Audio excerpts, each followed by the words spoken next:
Հեռախոսով արդեն հասկացել էի, որ ինչ-որ մի բան այն չի։ Բայց ամեն ինչ այնքան լուրջ է, որ փոխադրող չասել գրկում, հա։ Ոնց որ այս կյանքի փորձանքները հատուկ մեր ընտանիքի համար նախատեսված լինեն։ Ոնց օգնեմ ձեզ, Էլիս։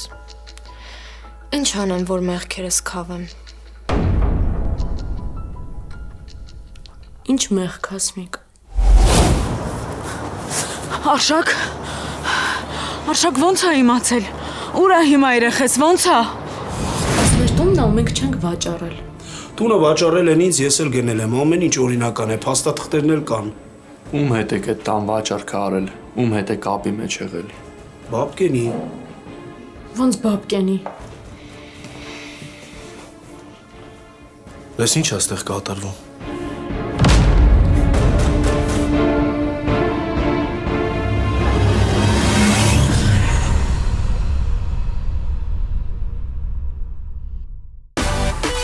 Միացիր մեզ, բաժանորդագրվիր մեր սոցիալական հարթակներին և ստացիր հնարավորություն առաջինը տեղեկանալու մեր նոր նախագծերի մասին։ Այլ կերպ ասած, բաժանորդագրվիր, ծանուցվիր և վայելիր լավագույնը։